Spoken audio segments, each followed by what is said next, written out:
Testing, testing. Alright, looks like it's working. And welcome to segment 2, that rhymed, of the Game Changers event. Where's my controller? Where did I put my controller? I'm a professional, I swear. I think I just had it a moment ago. Where did I put it? There it is.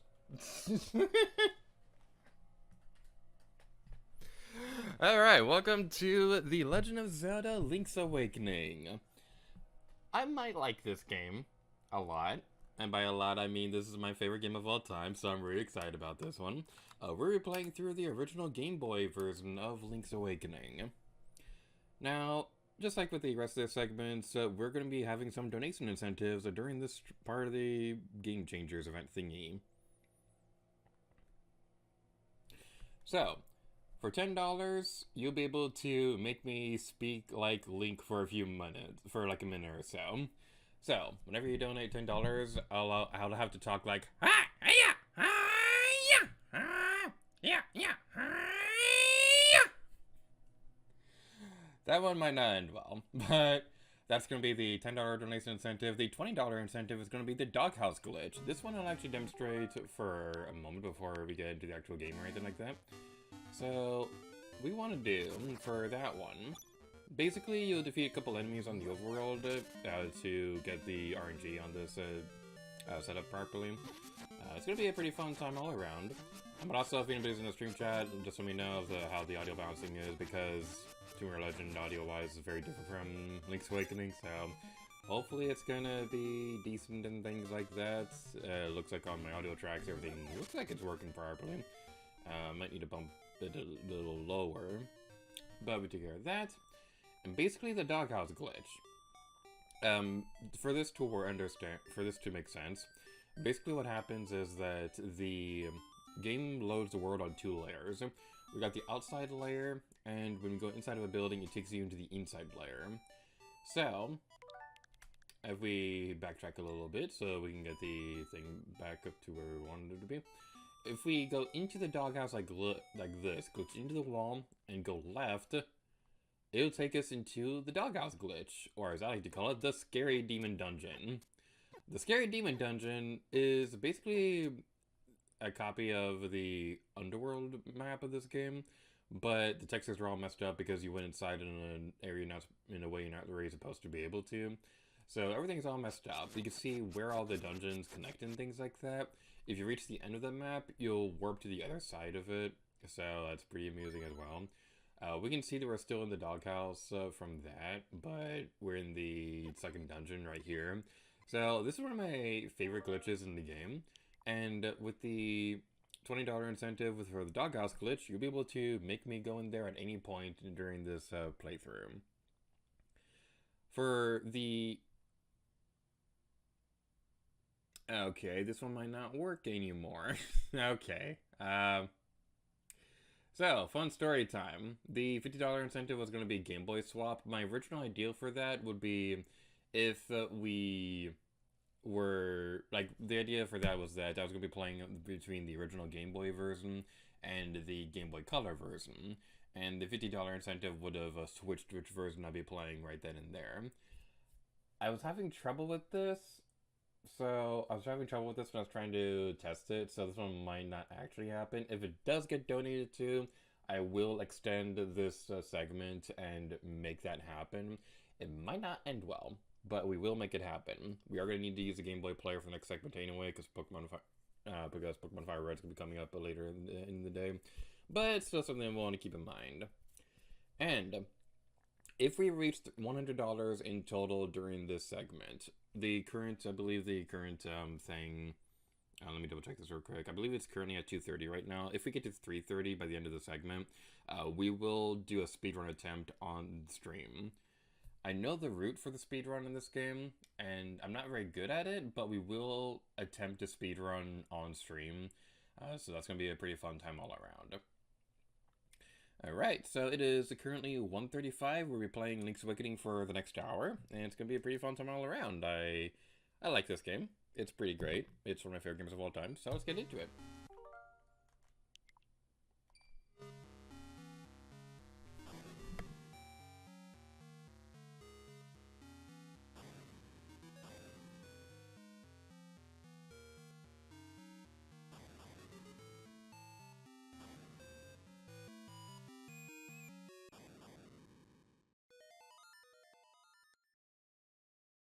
that is how Link died. Hi, Dark Artist. Heck yeah, Link's Awakening is awesome. Audio seems fine. Alright, that's good.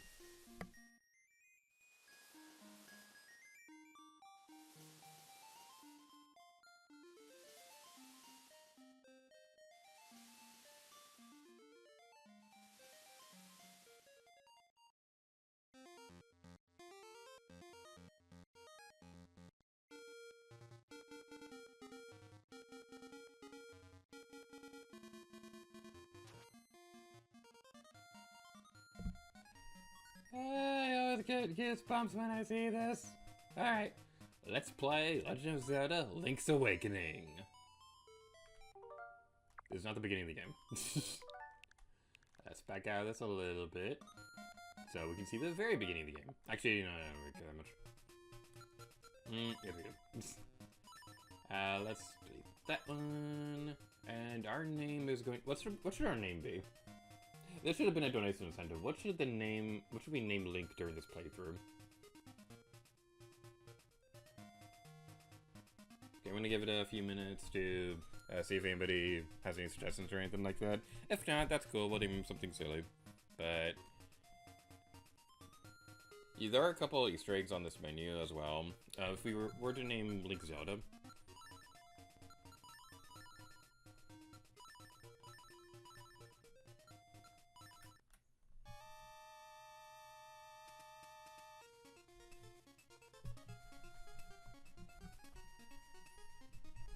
It has this pretty epic remix of the Zelda theme. It's pretty cool.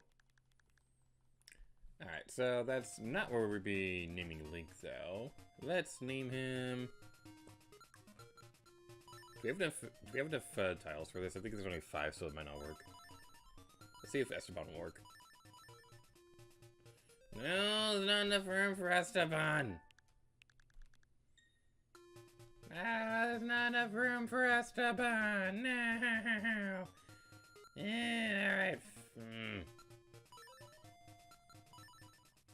Alright, let's name him Mario.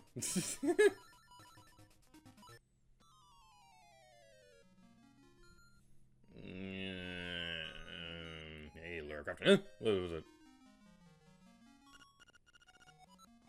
What a relief. I thought you'd never wake up. You were tossing and turning. What? Zelda? No, my name's Marin. You must still be feeling a little woozy. You are on Colint Island. Follow the lane south to reach the beach where I found you. Since you watched the shore, lots of nasty monsters have been in the area, so be careful, okay? It wasn't here. Hey! What are you doing in my chest? Where'd you learn to do such a thing? I always thought it was Marin who said this, but in the Switch version, Terran is the one who yells at you. I thought for years it was Marin who yells at you for this, but no, it was Terran this entire time. That was like the biggest plot twist of my life.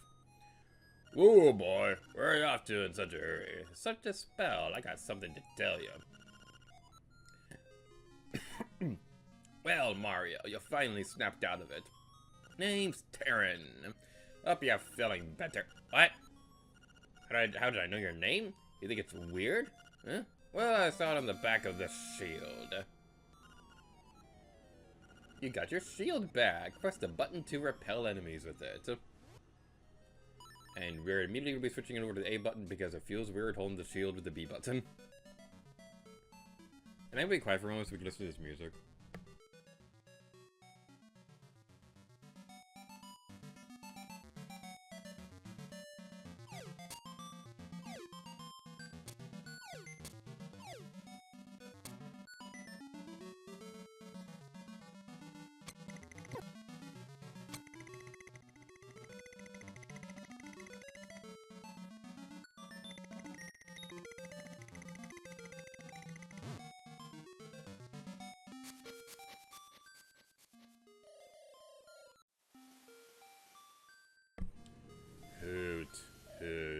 So you're the lad who owns the sword. Now I understand why the monsters are starting to act so violently. A courageous lad has come to wake the windfish. It said you cannot leave the island unless you wake the windfish. You should now go north to the mysterious forest. I will wait for you there, meow. I mean, hoot.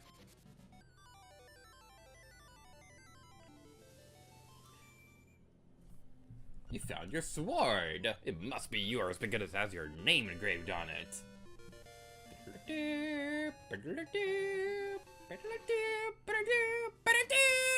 part is awesome!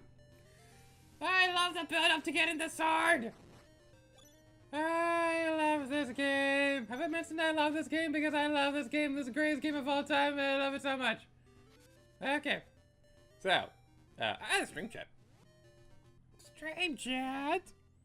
Dark Artist says, after playing both the OG and the original, I gotta say the original has a bit of a different tone. Like, it feels creepier with the plot twists and such. Oh, OG and the remake. Yeah, like... I feel like the plot twist doesn't quite hit the same in the remake. I'm not quite sure what it is, but... Like, I won't say the story for the thing, but... I feel like it was a bit more effective in how they did it in this version. There's one specific spot that I would love to demonstrate on stream that really hits home what exactly is the consequence of why Link has to continue on this adventure and with the Windfish even after the plot twist happens, but it's a bit far into the game. I don't think we're quite there on my other playthrough. You got a piece of heart. Press the select on the sub screen to see it. Where is this in Breath of the Wild and Tears of the Kingdom? This wasn't a problem that I really had when the games first came out, but I gotta say, a heart piece would go a long way to making a lot of the stuff in Breath of the Wild and Tears of the Kingdom feel more worth it. Because, like, yeah, they do have the new system where you find the things in the shrines, and that's how you get your heart containers and things like that, but the thing is, you can't fully max out your heart container and your stamina vessel in the same playthrough, not even with the DLC or anything like that. And it's really, really annoying. Why can't you max out both? And, like, you'd fix both problems if you just had heart pieces in the overworld. Because, like, I like the minigames in Breath of the Wild. I haven't really come across any in Tears of the Kingdom, but I like the ones in Breath of the Wild. But I don't feel any incentive to get better at them because there's no heart containers or anything like that. Hoot. Oh, brave lad, on your quest to wake the dreamer. Welcome to the mysterious wood. You said mysterious forest earlier. Which one is it? Much of the mystery you will find on this uncharted Colorland Island. I'm afraid you may find it a trifle difficult to leave the island while the Windfish naps. By the by, have you ever visited the Tail Cave, which is south of the village? I know I told you to go north, but now I'm making you go south. Go there, and with the key, you will find this forest. The Windfish is watching. I always feel like somebody's watching me. I love this sign right here. Mysterious forest. It's a little bit mysterious. I don't know why. I love that sign. It's such a fun one. Alright, now, this had bothered me for the longest time. There's this little ledge over here.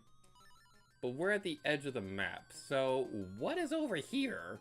Why does the thing extend a little bit outward? Couldn't they have just had it a little bit towards the edge? You still have the little black void down there.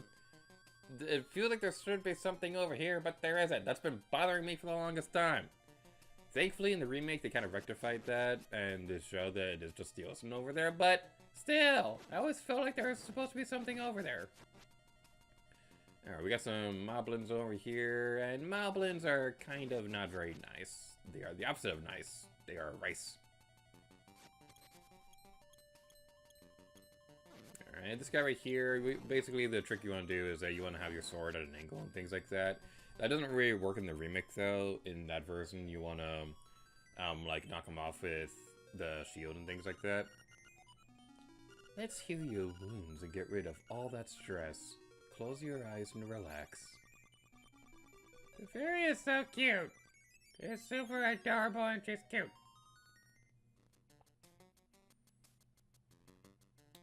Now, we're supposed to go into that cave over there, but I'd like to demonstrate why we want to do that first. So we go over here. As a raccoon, my nose is very sensitive to stuff like dust and powder. You're going to be lost thanks to me. Loser! Oh no, we're lost. I want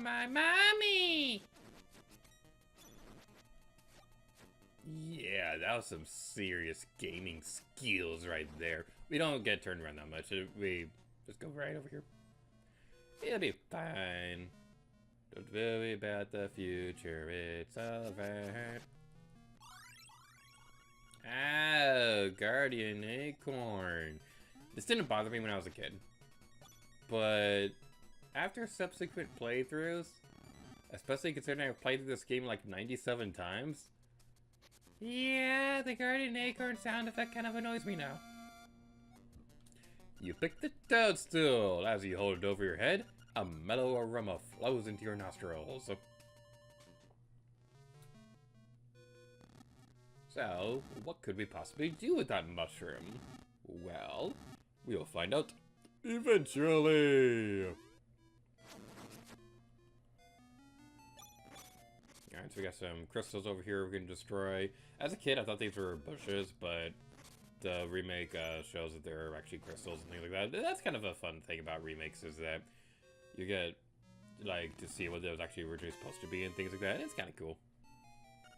You got 50 rubies. Very nice.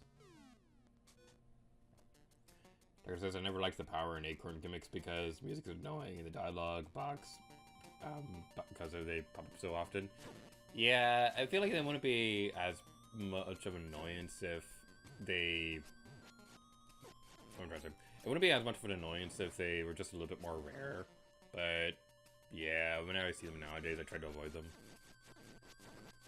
And the fact is that in the Game Boy Color version, there's a power-up you get later in the game that's basically like a permanent acorn and piece of power and things like that, so they become a bit pointless in this version. They're a lot more useful in the original one, but not so much here.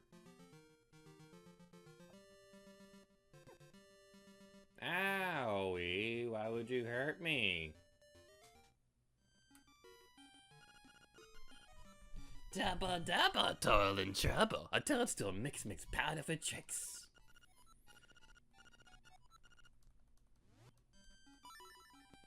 And that's what the mushroom is for. Ah, it has the sleepy toadstool, it does. We'll mix it up something in a jiffy, we will. It's all ready, it is. Take care, as there's not much there. Why not try a bit in my hut? You've got some magic powder. Try sprinkling it on a variety of things. So we got this over here, but what happens if we use it on the rat? Wow, this looks pretty heavy. You won't be able to lift it with just your bare hands. Fascinating. It doesn't work on the rat? I thought it did. Good job! Use it on the enemies and see what happens. If you run out to go to the forest, pick some mushrooms, and I will make you more. The thing is that I never remember to do this, but I don't know if the mushroom ever respawns. Because you find magic powder in the overworld anyway, so you don't really need to pick mushrooms, so that's something that I want to figure out an answer to. If you use the magic powder on this guy, you'll be able to talk to him. Hey, man. Ah, no! We only have half a heart left! Okay, so something kind of amusing about that guy is that in the German version of this game, his dialogue is kind of risky. I won't dare say what he says on stream, but if you ever get the chance, look up what this guy says in the German version. It's pretty amusing.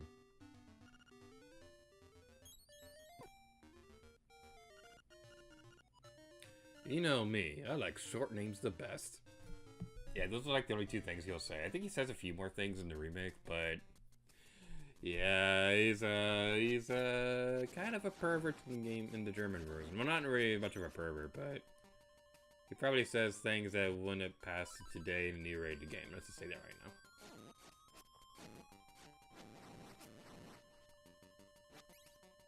When you come back here later with the power-up, you'll be able to lift up this rock, and there's a grotto in there with the power-up ability. So that's pretty cool. Look over here. Ah, would you stop hurting my feelings? Yeah, I don't know about you guys, but this force is making me feel a little, feeling a little congested. Achoo!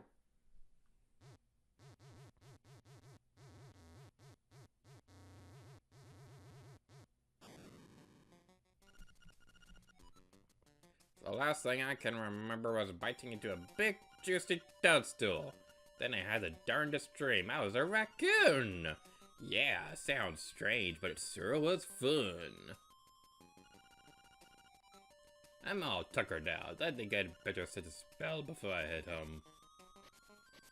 So Terran is supposed to be a reference to Mario, with, like, first of all, he looks like Mario, but also turns into a raccoon and things like that.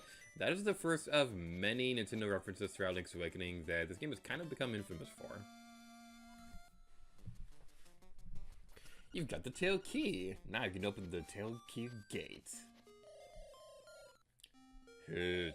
Take the key and go to the tail cave. Retrieve the instrument that is hidden there. Go now. The windfish is waiting for their DoorDash. Ah, donation! Ah, we got a donation! We got a $5 donation from Anonymous. Thank you, Anonymous!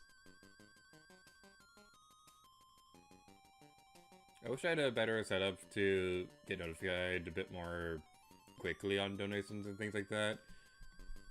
Because, like, I do have an email notification set up, but I don't have... Yeah, it's a bit... it's... Probably should have looked into that a bit more before starting this. It's weird, because, like, I've been planning this for a long time now, and that's what the majority of my free time has been going to. It feels like there's still things here and there that I missed.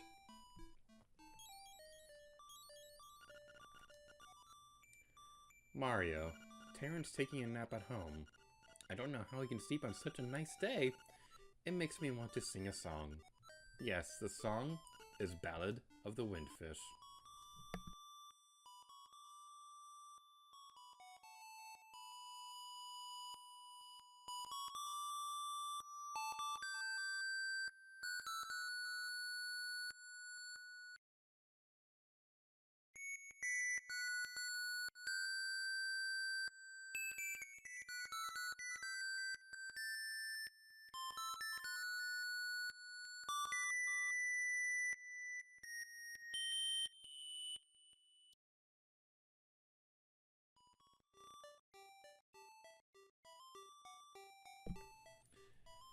The Ballad of the Windfish is such a beautiful song. I know it's a Game Boy sounds and stuff, but that song is the definition of nostalgia for me. So let's head over this way, because now we have the ability to go to the Tail Cave.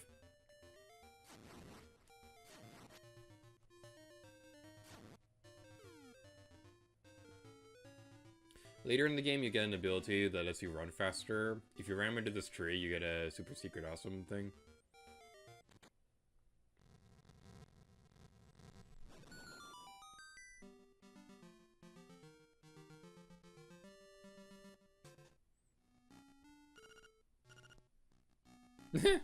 Attacker artist noticed the name Link Mario. And welcome to level 1, Tail Cave. So if we go over this way... Oh no, Choo-Choos are doom and destruction and death. You got the compass! Now you can see where the chests and nightmare are hidden. This compass has a new feature. A tone will tell you if a key is hidden in a room when you enter.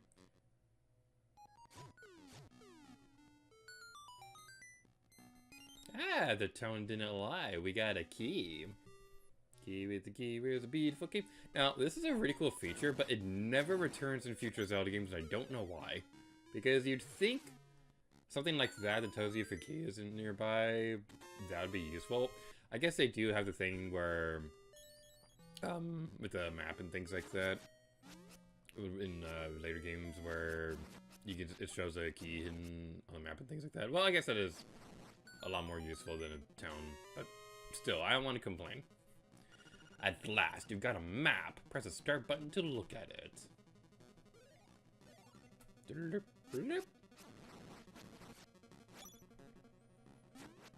go over here, destroy the Stalfos.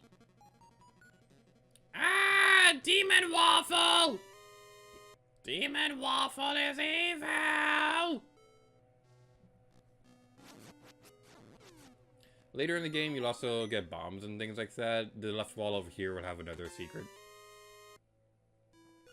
You've got 20 rupees! Joy! Joy to the world, we're playing Link's Awakening. We're playing the best Zelda game. I want eggnog, I want eggnog, but I don't have eggnog, I don't have eggnog. But we're playing Link's Awakening without eggnog. These guys are over here. I believe their names are Spinies or something like that. That might be inaccurate. But if you use your shield on them, you'll be able to knock them onto their back. It's gonna be pretty fun all around. Now these guys, we got Goombas. Goombas aren't a Zelda enemy, they're a Mario enemy, so what's happening? Like I said, Nintendo references, and a bit of a fun fact, if you stomp them, they'll always drop a heart. I'm very happy that they kept the Link's Awakening, the Nintendo references in the remake. That was one thing I was worried about because, like, with the Mario and Luigi Superstar Saga remake, they, like, stick-a-starred a lot of the Toads in the game, and I was really worried that they were going to downplay a lot of the things here. You got the Rock's Feather. It feels like your body is a lot lighter. Jump button! Yeah! I shall fear me! Oh, yeah!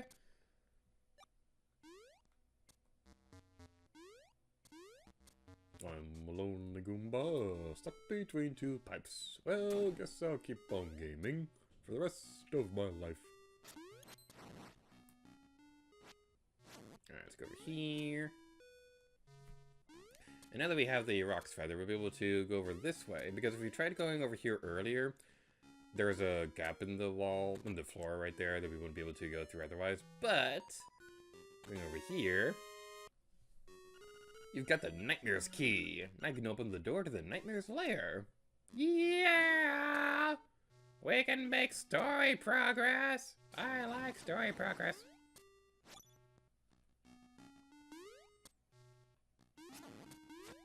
You know what, Stalfos? I got a bone to pick with you. Did you get my joke? Because it's made of bones. Yeah, whatever. So we go over this way. I'd like to try and see if I can do a spin attack to get all three of them at once, because that seems to make things a little bit easier. Ah, that did not work. Ah, barnacles!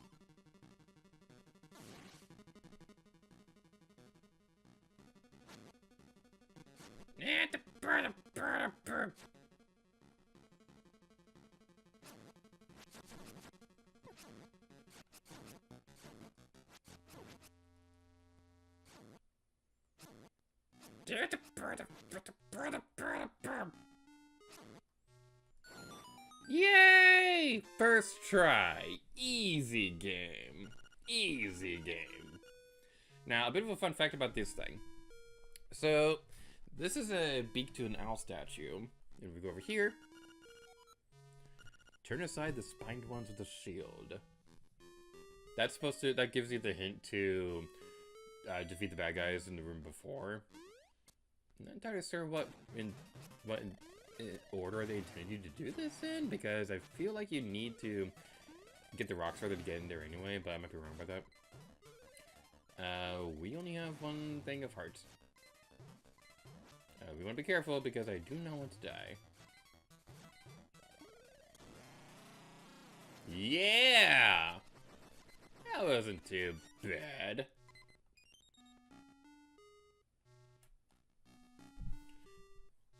Tagato says, I know this is your favorite game, but do you prefer the original or the remake? I prefer the original. So, like, I love the remake. It's really cool. I do have a couple problems with it. Buzz, buzz, outsider. If we go down here. Rated E for everyone! Yeah! They did not change this in the remake! I don't know why. I'm just really happy that they didn't change that in the remake, because it's such a weird, morbid thing to include in a Zelda game. Especially with a game like with the cutesy art style and things like that. So, like, it's really super weird that they have something like that, but it's pretty cool. So, something really interesting about this game. This is one of the very few Zelda games where it's impossible to do a 3 heart run, because the door leading to the end of the dungeon will not open unless you pick up the heart container. In the remake, they changed this. So, after all this time, I was finally able to do a 3 heart run of Link's Awakening. It made me so happy. You've got the full moon cello.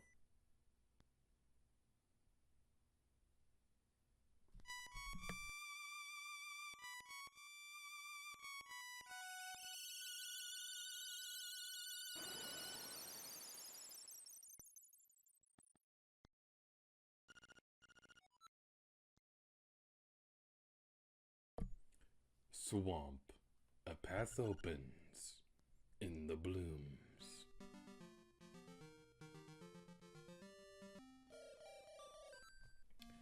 Hoot. That is an instrument of the sirens. I have to admit, at first, I did not believe you were real. That instrument, along with the 7 others in the set, has the power to awake the windfish. You must collect them all, like a Pokemon. I was instructed to give you directions. Your next goal is north, in Gabanga Swamp. Hoot indeed. Man, you told me to go north before into the forest, and then you told me to go south into the dungeon. Now you're telling me to go north again. What's next? East? West? Northwest? North-south? Standing still? The nerve of this guy. Hey, buddy, it's serious! Yeah, really serious! Yeah, it's just the moblins came to the village! Yeah, that dragged a whole gang of moblins, and it's for real. They all went to the house. Yeah, that house, and they did something at Bow Wow's house. It was a really bad scene with the moblins! So I mean,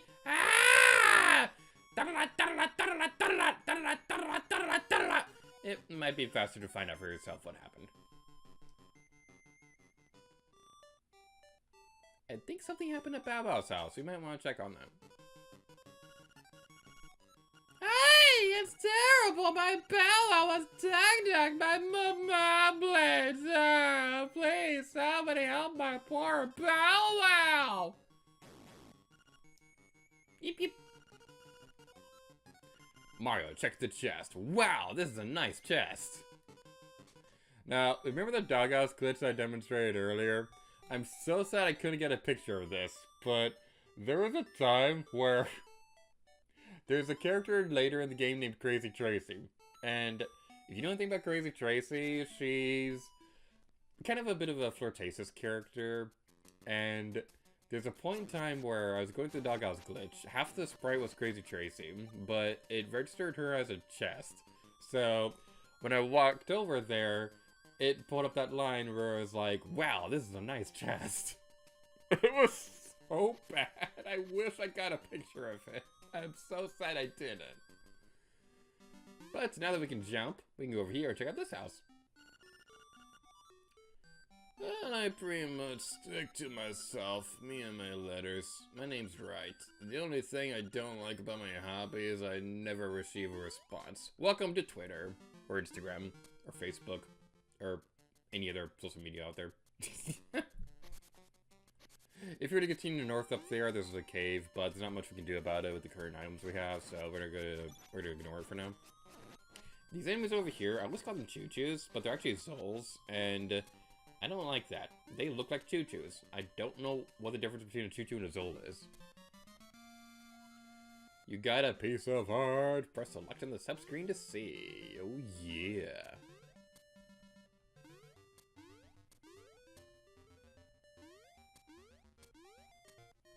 If we go over this way...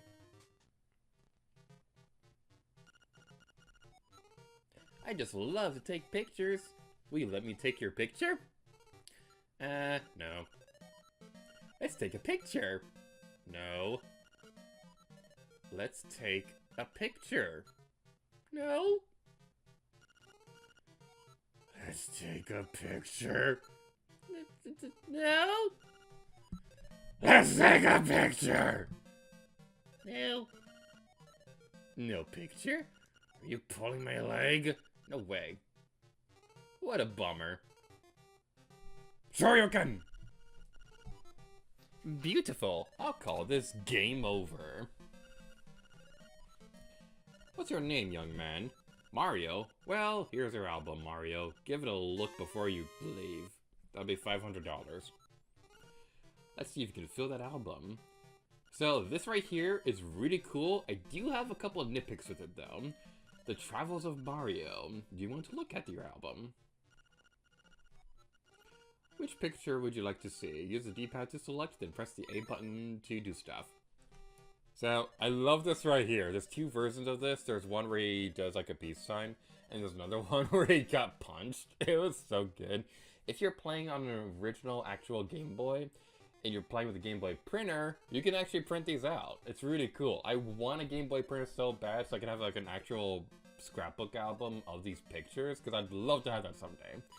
I have some nitpicks with it though. This is usually the one thing that I don't go for when it comes to 100% completion, because to get the 100% completion, you have to do a thing where if you go into a shop and you steal an item, like we'll demonstrate what happens in a moment, but if you do that, you get a picture, but it kind of messes with the game, and in a way that I don't really like doing by the end of the game, because this thing happens even during super serious moments, and I'm just not super fond of that.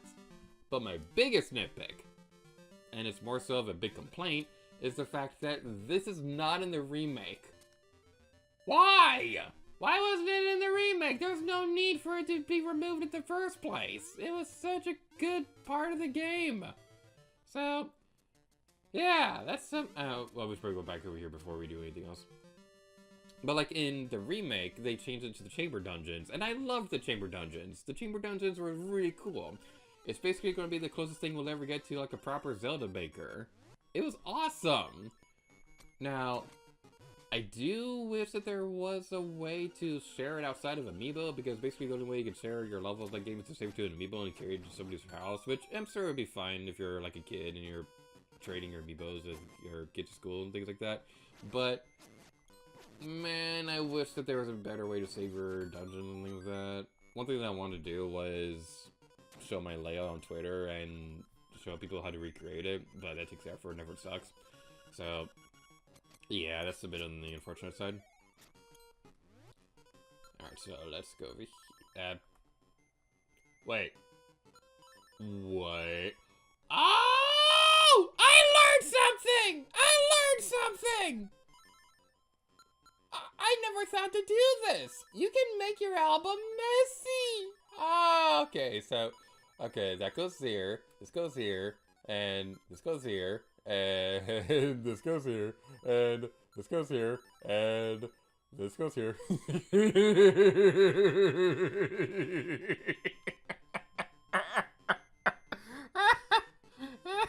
I never thought to do this. Oh my god, that's awesome. Okay. Okay. Okay. Ah, stream chat.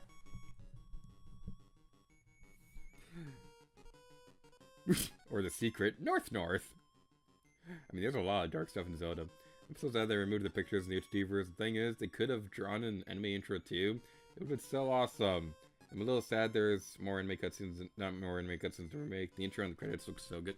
Yeah, like, I loved how the opening looked. Like, the opening and the ending look amazing, and I would love to see a full Zelda game in that art style. But it would have been perfect to have the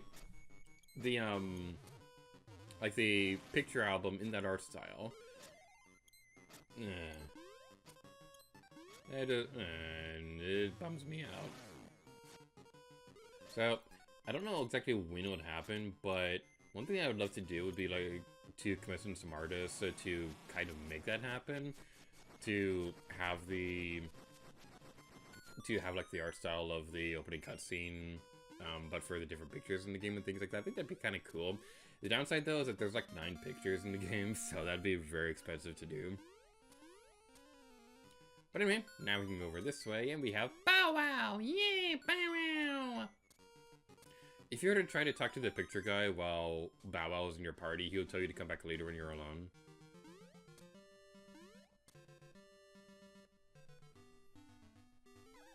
Ah! I wasn't paying attention to the game. I was looking on stream chat. So, Bow Wow. The benefit of having Bow Wow in your party is that you'll be able to, you'll like eat the bad guys and things like that. And also, he'll tell you if there's something close by that's worth digging. So there is a shovel in the game that's available at the town tool shop. We'll be checking that out in a moment. But if you have Bow Wow with you, he'll tell you where to dig and things like that. The downside is that it's not really all that useful because he disappears from your party after the second dungeon, so he's not really in the area for that long. But it definitely is worth showcasing because it's pretty cool. So there was this one thing where, actually let's talk to this person before we do anything like that. Oh, thank you. I'm so happy you brought my baby back. Now would you be a dear and take him for a walk? It would really help me out a lot. You will? Thanks. So, a long time ago, there was a fan Zelda game where it was going to be like a 3D remake of Link's Awakening. Basically, playing like Ocarina of Time, but it was Link's Awakening. And one of the things that they wanted to do with the game was that they were going to have Bow Wow also have the ability to be an anchor for Link to be underwater. And I really wanted to know how that would have worked. So, this could be a little bit tricky to do. But, if you can have the guy looking off to the corner over there, it might take looping around a couple times. Guess what? You got it for free. Are you proud of yourself? I'm a criminal now. This goes here, and this goes here, and this goes here, and this goes here.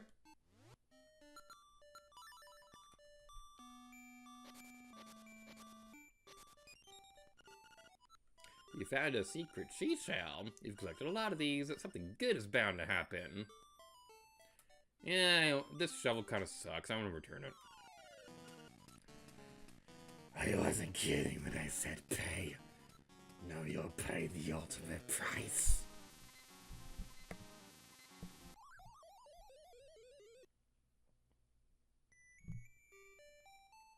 We died. So here's the part 2 of that nitpick. So first of all, let's go over here to actually demonstrate what happens after you get murdered. Thief! Terrence taking a nap at home. I don't know how he can sleep on such a nice day. It makes me want to sing a song. Yes, the song is Ballad of the Windfish. So, everybody will call you Thief from now on, and it is so good. Like, this is my favorite details in the game. It stays with you forever, though. And they'll even say this in super emotional cutscenes later in the game. And I think that's funny, but I'm not super fond of that either, so I don't really know how I feel about that. Now, the other thing about that is that to get that, you'll die. So, if you ever go back to the town tool shop, you'll die, which will ruin the ending because there's 2 versions of the ending. There's a regular one, and there's the perfect ending if you go through the entire game without dying. I'm not fond of that. I will say, I'm not super fond of that because the game never implies that there is something that happens if you never die. The same thing also happens in Paper Mario the Origami King as well, and it's like, that was never a thing in the Paper Mario games. Why is it suddenly so important to go through the entire game without dying, and the game never even tells you this? So, that is something that does bum me out a little bit about that. Now, technically, you could get the album and still get the perfect ending, because the only thing that matters is that you don't go back to the town tool shop. There are 2 items that are required to buy there first. There's the shovel that we just got, and there's the bow and arrow later in the game, which you're going to need for some of the dungeons later. So, after you get the bow and arrow, you're home free to never go to the town tool shop ever again. So, you definitely want to keep that in mind if you want to get the full album, and don't really particularly care that much about people calling you Thief for the rest of your life.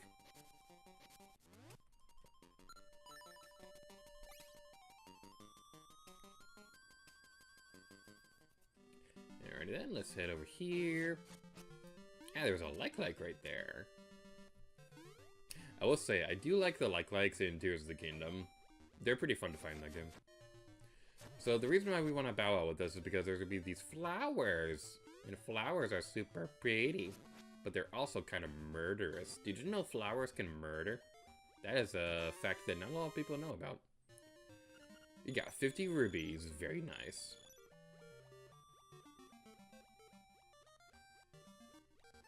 So this over here, they actually changed these flowers in the remake as well, because the thing is, after this dungeon, Bao leaves your party, so you don't really have a good reliable way to get back into the dungeon, at least not as far as I know. There might be an item later in the game that lets you go back in there, but as far as I know, there's not really a good way to do that. So in the remake, they changed it so that there's a boulder off in the corner over here you can pick up with the item that we get in here.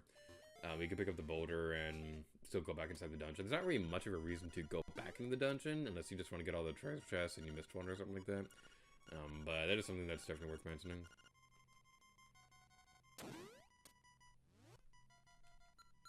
And now I present to you one of the only times we'll ever need the magic powder for story progress.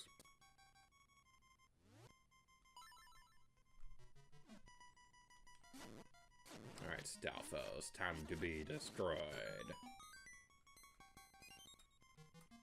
We got a key! We got a key, it's a beautiful key! Got a key, it's a beautiful key! Oh yeah! Coincidentally, I'm singing off-key.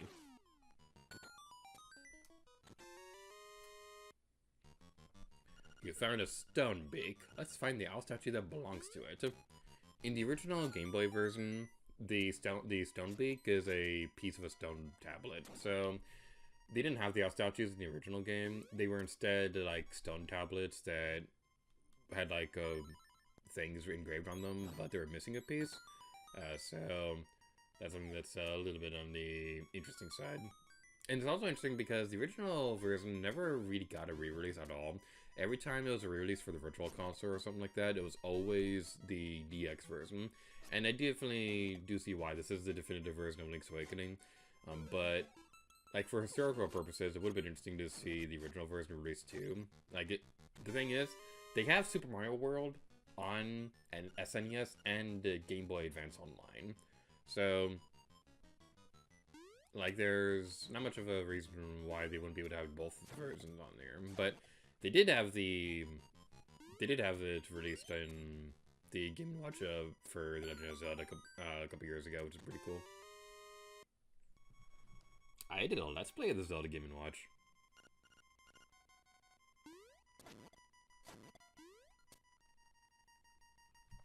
The Tucker says I currently had $235 for the from me. Yay!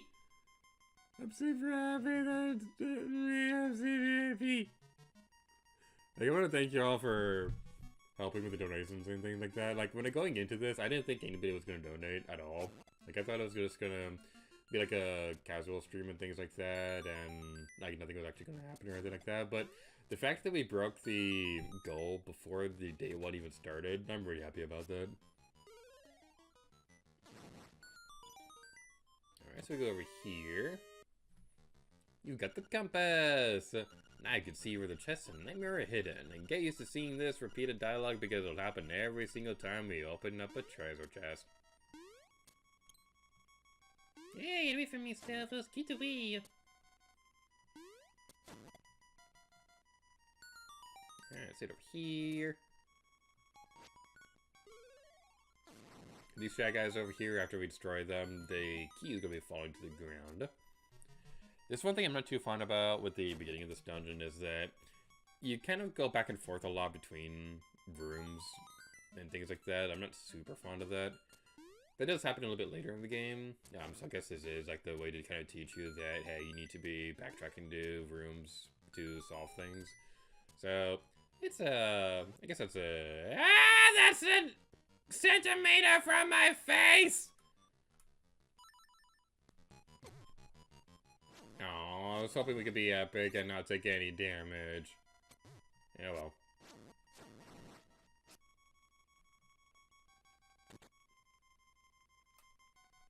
Now, something that I'm curious about is the power-ups we get later in the game that will help us have, like, basically have a permanent piece of power and things like that. I'm curious to see if it stacks.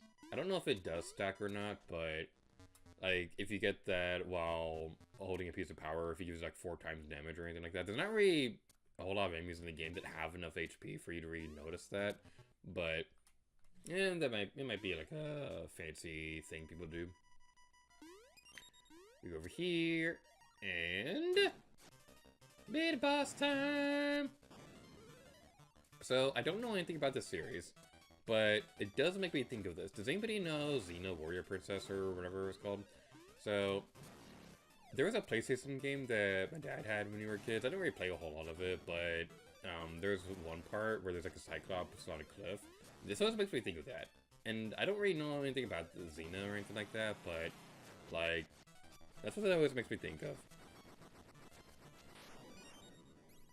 And we did it! We did it! Yay! I was thinking we can destroy the jar, but no, we don't have the item quite yet. At last, you got a map! Press the start button to look at it. I'm looking at the map. It looks like a jar. Ah! Okay, Link's sound effect when he falls in a pit.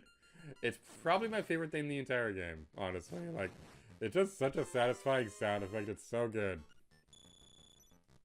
I think they changed it in the Oracle games, and that makes me sad. Okay, so this is a very dumb thing to point out, but we're actually going to be changing games for a split second to demonstrate this. This bugs me so much in the Oracle games, and there's no reason why it should bug me this much. So, look at Link. He spins counterclockwise in this game.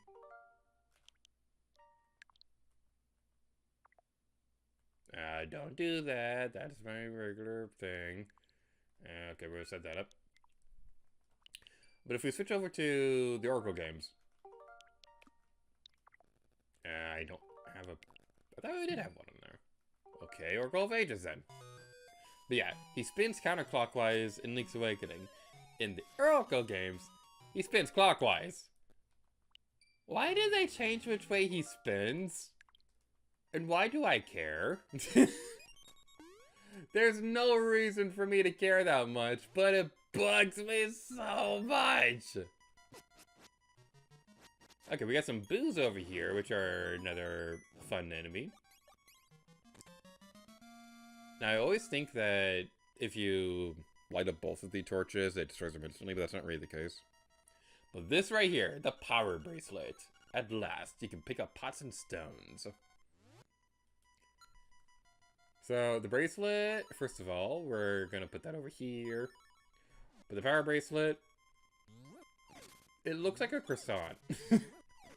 I've always thought it looks like a croissant, and I'm glad I'm not the only one who thinks that, because in Undertale, they actually reference this. So, they have an item in the game that is a croissant. And when you look at the item description, it says something along the lines of, a lot of people think it looks like a power bracelet.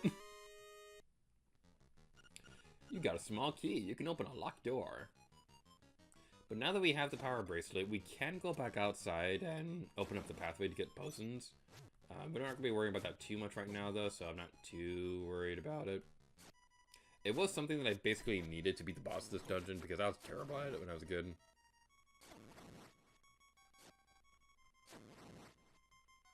Alright, we got you.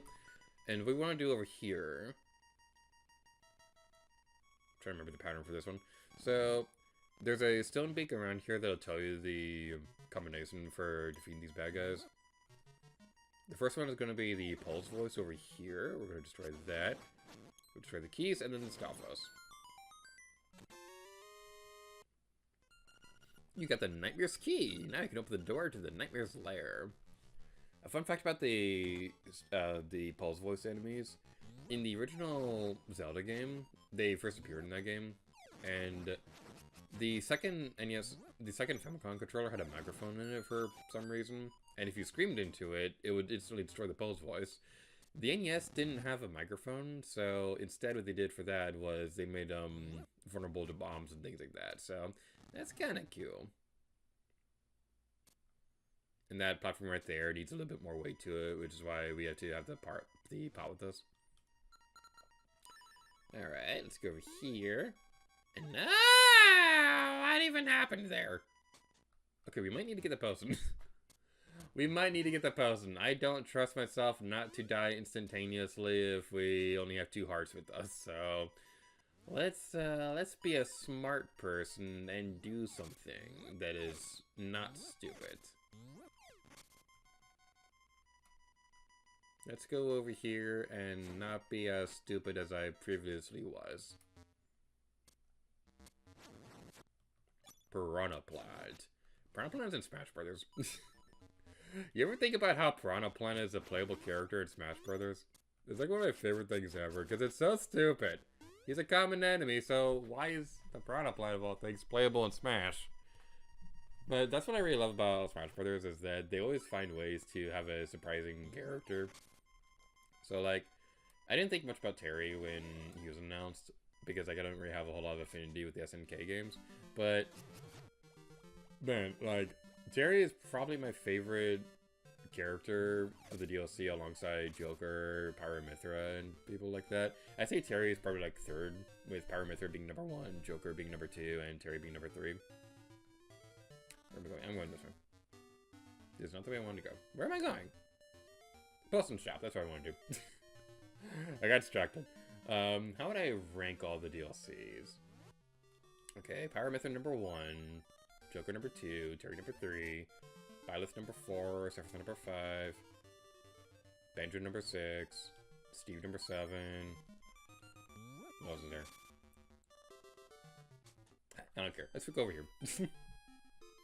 So yeah, this character, this was the one that happened where it was in the Scary Demon Dungeon, and her sprite was replaced, was over a treasure chest. And yeah, that was an interesting thing. Hi there, big guy. I'm Crazy Tracy. I've got a little secret for sale that'll pump you up. How about it? 42 rubies for my little secret? It looks like he's picking up Bow Wow. Alright, come here and I'll rub it on you. There, I've applied my own secret medicine. It will take effect when you lose all hearts. Drop by again, big guy. Here's some bonus treatment. Behold, your hearts are full. Have you ever seen Crazy Tracy in Captain Rainbow? In that game, she's literally enslaving all men, and it's a little interesting. Thief, checked out the chest. Wow, this is a nice chest. Yeah, that was a thing in the Scary Demon Dungeon when Crazy Tracy was in there, and yeah, that was a fun time.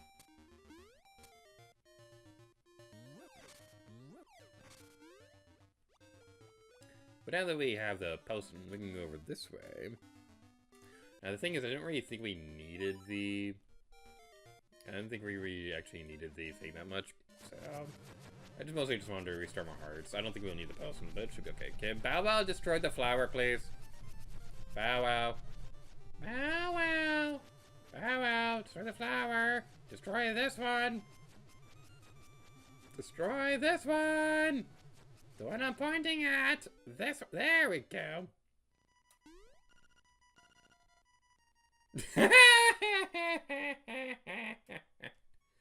Link's face! He's like, and this was the moment before I regretted all my life choices. So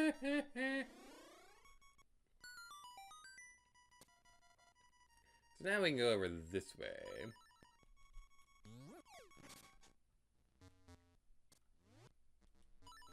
Dirt, dirt, dirt, dirt, dirt, dirt, dirt. You know, if I really just wanted the hearts, I probably could have just gone through here. Ah, wait. Probably just could have gone through here and destroyed the enemies in here and not really have to worry about anything else, but it's fine.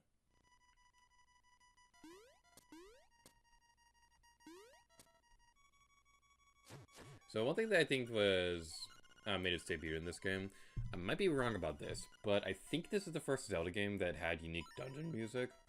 So, in the previous games, all the dungeons shared the same music, so in this game, this is the first time that they made it so that each dungeon had its own theme. Most of them are good. I really like a lot of the dungeon themes. I don't care much for the Dungeon 4 theme, though, because it's basically the same song as the cave theme, which already on itself is a bit too repetitive for my taste, but the level 4 dungeon theme is a sped up remix of it, which makes it really repetitive for like a 30-minute dungeon. Oh, I am your bad guy this time! Ho ho ho! Santa!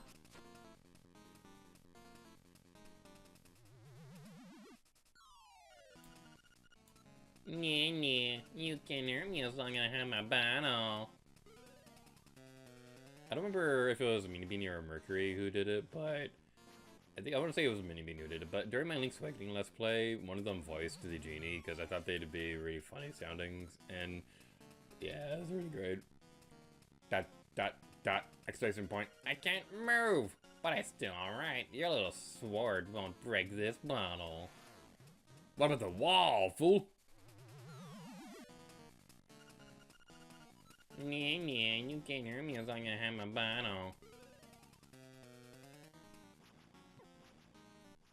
I remember struggling with this boss fight when I was a kid because I was having a hard time with the mindset that you have to go back and forth to avoid the fireballs and things like that, because I just keep hitting the bottle over and over again. I was never very good at this game when I was a kid.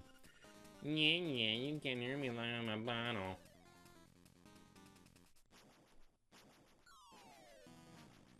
Oh no, firing fireballs of doom and destruction and death. And taste the wall. Alright, you broke my bottle. Why you make me hoppin' mad. Alright, so the trick for this one, you want to do a spin attack, go around circular loops, avoid the fireball, and do the spin attack again, and boom. Almost. Boom. Almost. Boom. Yeah. We did. Oh yeah. Not eating here tonight. Woo, not eating here tonight. Woo, not eating here tonight. You're on a diet.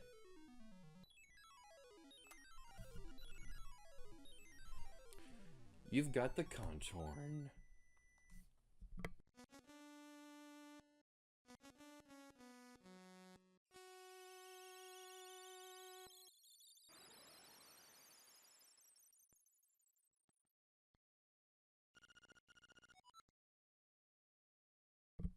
Prairie. The prairie is waiting. And with that, that's going to be it for this segment for The Legend of Zelda Link's Awakening. Let's go back into the game so the cutscene. So, thank you all so much for watching the segment for Game Changers. Next up, we're gonna be taking a break for a bit, because that's what we do between segments. At 3 o'clock, we will be starting up Pokemon Fire Red. It's gonna be a fun time because I am terrible at Pokemon. So it's gonna be a pretty fun time all around. So I'll see you back here around 3 o'clock for more Game Changer goodness. Yeah.